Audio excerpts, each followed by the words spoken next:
Hi everyone, it's Katie from Chords Records.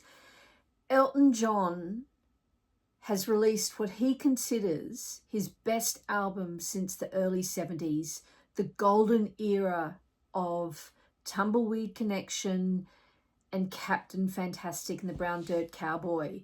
He's released it in collaboration with the Americana artist, folk, pop, rock singer Brandi Carlile, and it was released yesterday on April 4th. And I'm going to give you a full review of the album and my thoughts. I'm going to talk about the vinyl and the vinyl versions that are coming out. But before I do that, I'm going to take you behind the scenes of an incredibly exclusive opportunity I had last weekend to be the first in the world outside the studio to hear the album. I was one of 8 people in Australia. I was invited by Universal Music Australia to go into the studio as part of a kind of a fan promotion and sit down and have a listening session of this album. So I'm going to show that to you. It's a few minutes, just a behind the scenes of what goes on in a listening session. It was Dolby Atmos, so super interesting for me to hear that. And I'll come back after that and give you a full album review. I should let you know I am a card-carrying member of the Brandi Carlile fan club. I think she is extraordinary. I first discovered her sort of midway through her career in 2018 when, by the way, I Forgive You, her masterpiece of an album came out. That's the one with the joke on it. I did a deep dive. I'm all in on Brandi Carlile. And I'm a completist. Like some of you are completists of, the Beatles, Led Zeppelin, so many bands.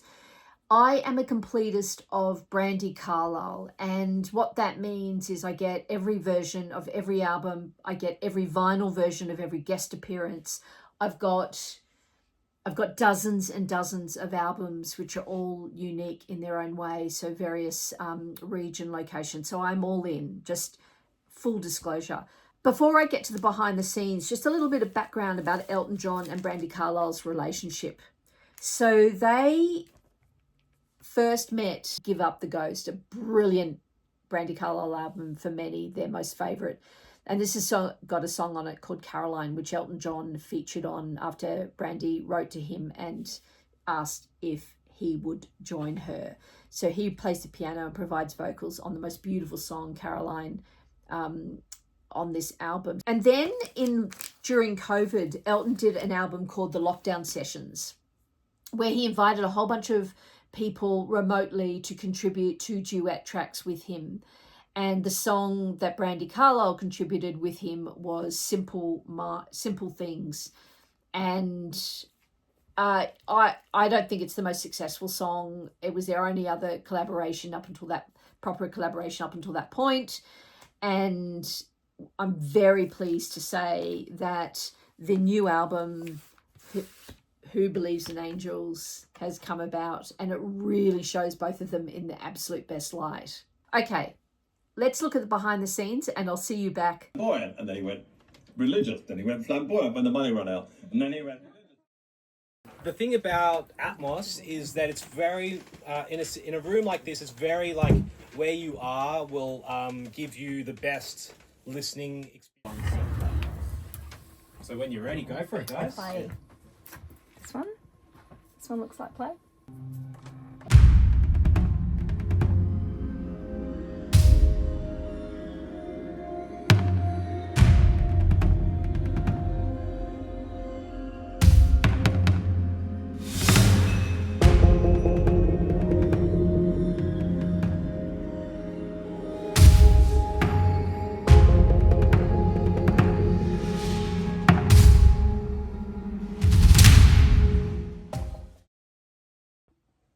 Hi everyone, I'm off to Universal Music in Sydney to be one of only 10 people in Australia to hear the first listen of Elton John and Brandi Carlile's new collaboration album, Who Believes in Angels. I'm very lucky to have been invited along. This is the first listening party that's happening anywhere in the world. You were the first people outside the record label to effectively hear the album, so thank you all for coming along. It's being released on Friday. You'll see this after then, and I'm going to bring you along on my experience. There's only 10 of us going, I think. It's going to be fantastic. Come along. Okay, so here we are to Bramley. Woohoo! Introduce yourself. Leanne, hi everyone. Both from Australia. We're two of Brandi Carlile fans. Here we biggest. are. Where are we off to?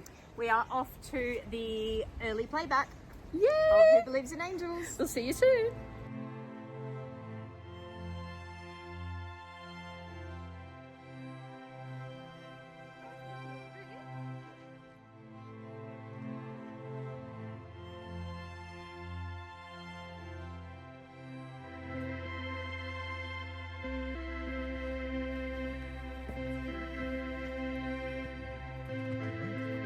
Just so you're aware, we've got a couple of guys here just shooting content because this is probably going to be part of a global thing. There's lots of listening parties around the world. So thank you all for coming in. I'm Matt. I'm the marketing manager for Elton and Brandi's new album, Who Believes in Angels, which is a huge honour. We've got Nick here as well, who's the producer in the studio here. Nick's worked with Elton in the past in this exact room. Hi, I'm Nick. Thanks for coming, everyone. I wanted to make sure that I was here today because I thought I'd share with everyone kind of what it was like working with Elton. He was touring in around about 2017 when Lady Gaga called him up and said, "I want you to feature on my track." So we had him into the studios. One of the things that I remember about the session was that just how incredibly fast paced Elton works. He's a superstar for a reason. He's incredible. It was over like lightning. The production team in LA, they only wanted a verse and a chorus, but Elton ended up going, "Right, I'm going to give you some harmonies here. We're going to double track everything. I'm going to do all the verses." He just over delivered. As evidence, as you can see, this is pre-COVID. Oh, wow. So you can see my. different. I know. Without further ado, please make yourselves comfortable. So there's, I think, 10 tracks on the album. Yep. So the thing about Atmos is that it's very, in a room like this, it's very like where you are will give you the best listening experience. So what I recommend doing, we've got a chair here. Perfect. So everyone's got a chance to sit up the front and have a listen, which won't make much of a difference for the interview portion, but definitely for the songs that you're about to listen to. The best listening experience is right here at the front. You please do. So is it being released in Atmos? Yes. It is? Yeah, Okay. both stereo and Atmos. right. Yes. Right. I mean, the best thing about Dolby is that it'll work out what room configuration, like if you've got a Sonos system at home or some sort of AV receiver with surround, it'll kind of work out what's my 5.1. Yeah. Is it a stereo like a 2.1? It'll work. It'll know. Yeah. And automatically feed it as per your room Yeah, settings. But anyway, who's going to jump up I'll first? jump because this one looks like play. Flamboyant, and then he went religious, then he went flamboyant when the money ran out, and then he went religious again. And it continued up until the day he died.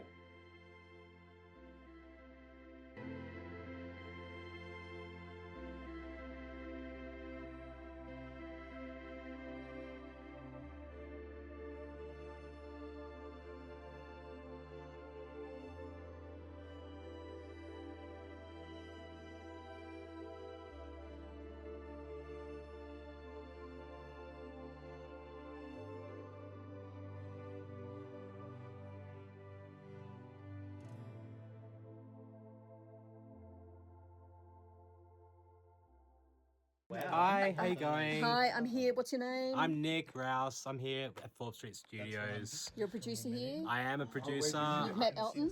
Not only met with him, I've worked with him on Lady Gaga's Sign from Above. You can go listen, stream her online, and hear our work. Excellent. We'll do that. Thank you so much for having us today. That's a pleasure. It was really lovely meeting you. Excellent. And I hope you had a great time with us. Did. Thank you. Pleasure. And before we go any further, just if I could have a request that if you like this video, please give me a thumbs up, subscribe to the channel. It really helps me. You can unsubscribe later, that's fine, but it really helps me, and I love talking to you about new music, old music, and my vinyl collection. So thanks very much. Right, so really exciting. So let's get into the album review. Here it is in its full glossy gatefold, incredible jacket. The extraordinary artwork. The photographer is David LaChapelle. If you know him, he's all about that kind of pop art, rainbow color. All his photographs, he's just an extraordinary artist. I'm a photographer in a previous life, and I've loved this guy for so long. So for him to actually do the album cover, he's done other Elton John album covers before. He's I think probably a good friend. He also did the video clip, which is kind of based on this scenario. This is a still from the video clip. I'll just go through the album cover just to start off with. So you can see it's fairly heavy stock. The one I've got was made in EU, very high gloss. It's a gatefold. It's only one album, 33. The actual sleeve itself has got more stills from the shoot. The vinyl album that I have today to show you is probably going to be the least played one. This is the Coke bottle, limited Coke bottle vinyl, which came out through, I think in the US, Target. It was a Target exclusive, and in Australia it was JB Hi-Fi. I'll just quickly show you the hype sticker there, and the price in Australia, $79, $80, not cheap. So I've only just learnt actually from Steve Westman's vinyl show, his podcast, or his stream the other day, that because a lot of people go, is coloured vinyl better than worse than black vinyl? I'm a black vinyl fan. I just love kind of the classic, but I do collect different versions if I really like the artist. And one of the guys on there, I can't remember which one it was, said that the translucent, these ones, are not as good. The coloured vinyls, the opaque ones, are fine. They're just like black vinyl. But the translucent ones, like this Coke bottle, and he actually said Coke bottle vinyl, are not friendly to vinyl. And I have to say, I've put this on, and I'll talk about the sound in a minute, which produced by Andrew Watt, extraordinary. A little bit noisy. This one was a little bit noisy. So fun to have, but it won't be my play copy. Right, so... And then inside the gatefold, and I really appreciated this, I appreciate this from any musician, is a full booklet. Like, this is great. And every single song has got a little bit of a narrative, a contextual narrative to position yourself about, okay, what's the song about? And why is it inspiring? And it's obviously got all the lyrics. And then throughout it are these cute little Polaroids that were taken by Andrew Watt during the session. So if you haven't heard, I mean, the promo for this album has been like over the top.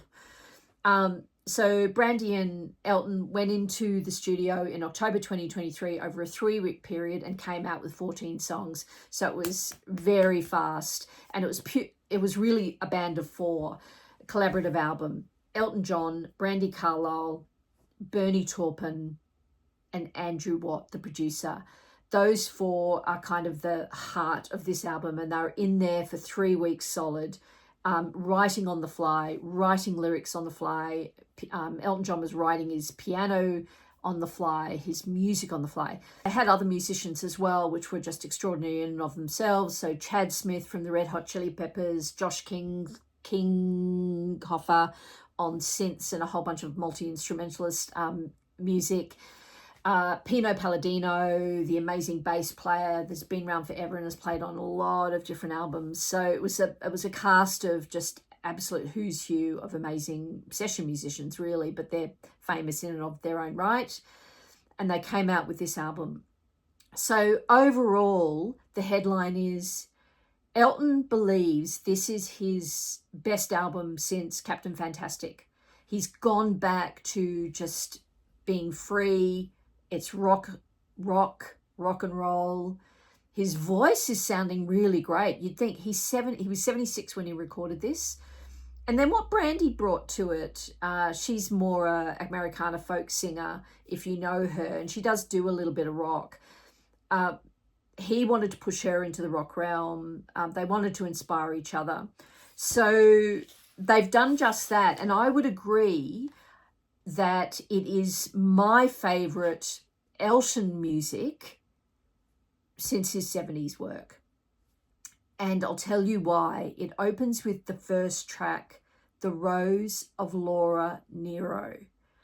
So if you know Laura Nyro, I did a video about her months and months ago before I knew this was going to be the first track, and it's had thousands of views, even though I pronounced Ellie in my Australian twang, and I got in so much trouble for it.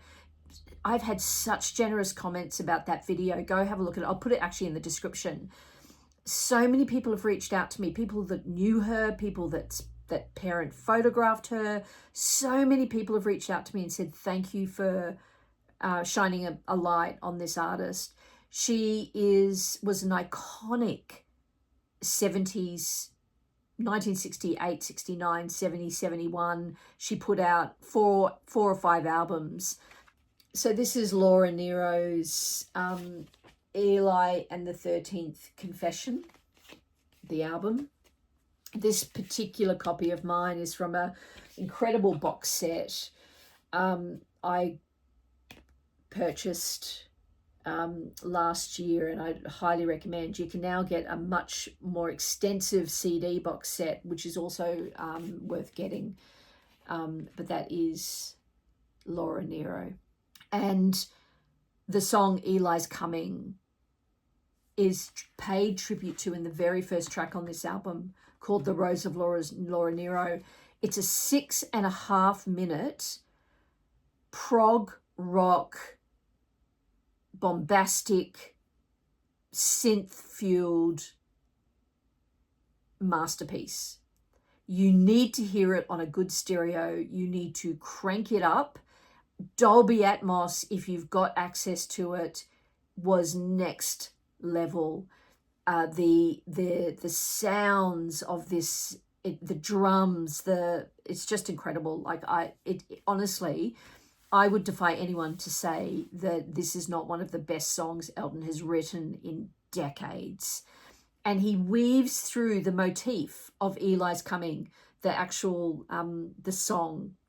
And I note on the credits of that song, they credit Laura Nyro as a writer, which I thought was just, obviously they had to do it because they borrowed literally from her music. But I thought that's so lovely that they made sure that she got the credit. It's just a fantastic, fantastic song that the lyrics, the singing doesn't even kick in for like the first 45 seconds until, well into it. So if you hear nothing else from this album, put that on and it will make you listen to the rest. So then quite quickly on the rest of the album, they have said in videos that they designed this as a classic vinyl album. It's totally traditional, going back to the 70s, the kind of the heyday of Elton's era, and just the heritage and I guess now vintage vinyl world. They purposely designed the order, the sequence of tracks, as if you were listening to vinyl.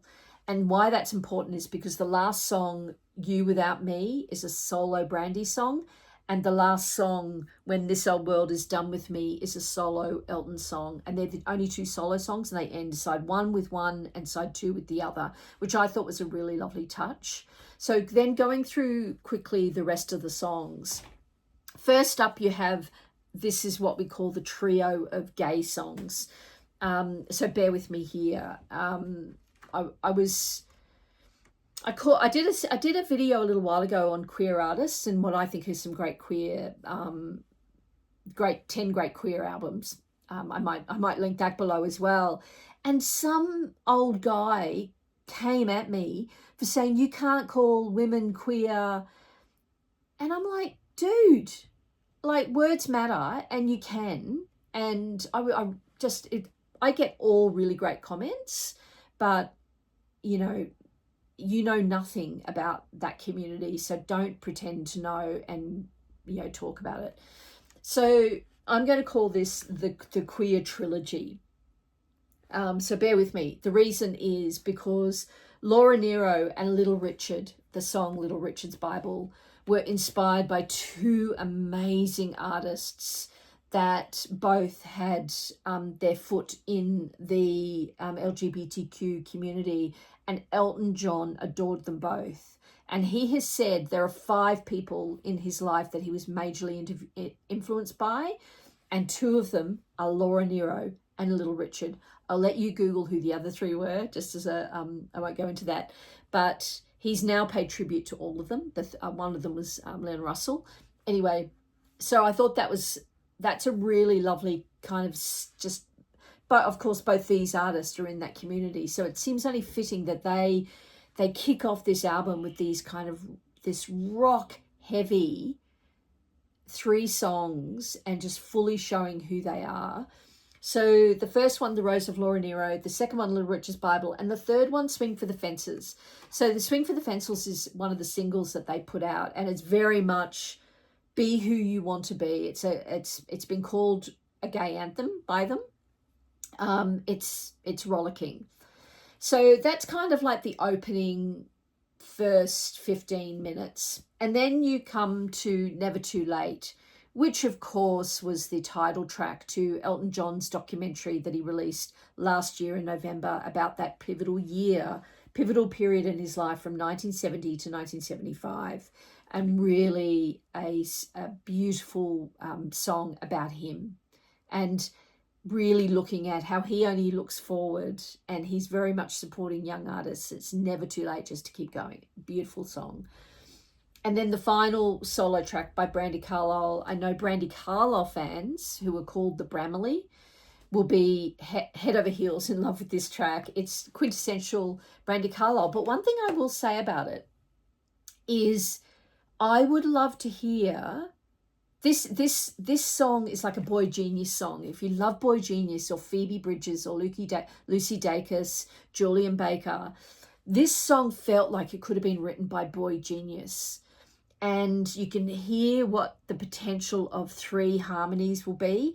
And that's important because when Brandi Carlile goes on tour, she's obviously not just herself. The Brandi Carlile band is actually 3 people.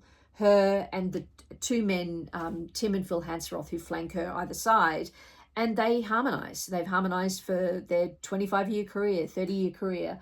And I can see that song becoming just gorgeous 3-part harmony in due course. And You Without Me is a poignant song about seeing your young children leave you and become independent, and you have both devastation and pride at that.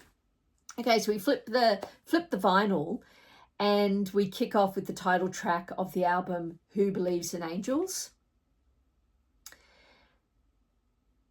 This song I was torn about when I first heard it. I was distracted, I guess, by it. The best part of this song is towards the end. It sort of kind of starts off slow and it builds up. And I will say for all the songs, that's the vibe. They start slow and then they just build up into this massive crescendo, which is, for me, the perfect kind of music. It works on hi-fi systems. It's rollicking. I've seen footage of this on YouTube performed live a couple of times now, and I think it's a better song heard live.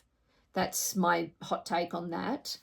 And then we move to The Riverman, which is, again, a kind of a gorgeous rock and roll, almost a fictional character. A great song, and I've spoken to quite a few people who it's their favorite song on the album. And then A Little Light, and this is heartbreaking. And the story about it is that they were in the studio October 2023, as I've mentioned. And of course, in October 2023, the absolute tragedy of the Israel Music Festival slaughter happened, which then kicked off, which is still going to this day, the devastation in Gaza and Israel. And on the morning of that horrible tragedy, they're in the middle of recording the album and they just didn't know what to do. That was devastating, obviously. And this song, A Little Light, was written that day. And you'd have to see them talk about it. And it's certainly not a light song in any way. It's beautiful, and the power of art to escort us through times of deep sorrow and hardship. It can, art in of itself can work wonders, not to lighten the load of what that tragedy is, but that's what that song is about. And I probably can't speak to it properly, but then the next song is Someone to Belong To, and this is the love song that Brandi Carlile wrote for David Furnish from Elton. So she wrote it as a love song from Elton to David Furnish, the only love song that's ever been written for him, apparently. David Furnish, of course, being Elton's husband of 28 years or whatever. And it's exactly that. It's a beautiful tribute to a man who has basically resurrected or pivoted Elton John's career and sent it into the stratosphere in the twilight part of his life. So absolutely a beautiful tribute. And then the album finishes with When This Old World Is Done With Me. And this one is a heartbreaker. It's majestic again. It's Elton's solo song, and it was written by Bernie Taupin. He wrote the lyrics, who knows Elton better than anyone. And it was partly written about Bernie as well. And it was about they were coming to the end of their life, and when this old world is done with me, and just looking back at your life and knowing that one day you won't be here. And it's haunting, poignant, it is such a beautiful song. Elton hasn't sounded this good, in my opinion, in years. And I think the album as a whole has worked.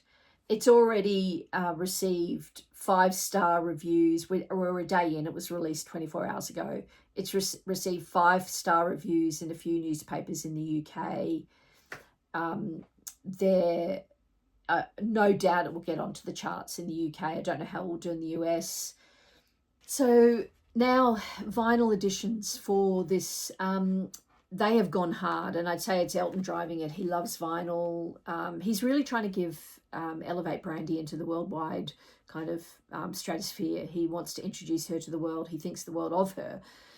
And they've really gone hard with the vinyl editions. So the one that I have obviously at the moment is the Coke bottle vinyl, which I showed you. And there's been several versions that are coming. They don't do a standard black. The standard colour is a tricolour. So we have the Coke bottle. And the tricolour, this is my CD in a broken CD case. Thanks very much, JB Hi-Fi. So that is the tricolour vinyl of what it looks like. That is the standard CD standard vinyl you get. So you get the tricolour, you get the Coke bottle, and then they've got this marble purple one, and they're the 3 main ones. But they've got a few other little bits and pieces of limited editions out there. They've got Dolby Atmos. They've got which is Blu-ray, Sony Blu-ray with Dolby Atmos. They have a CD clamshell box, which has got a DVD in it with an extra song in it. So they've come out with a whole bunch of different versions. They've got a pink swirl one for indie record shops. And if you're a completist like me, I'm obviously getting everything, and it will go up with my massive collection. But if you're only going to get one, I'd get the tricolour, because I think that's going to be, from a sound quality, the closest to black. There you have it, my my review of the new Elton John and Brandi Carlile Who Believes in Angels album. I hope you've enjoyed this.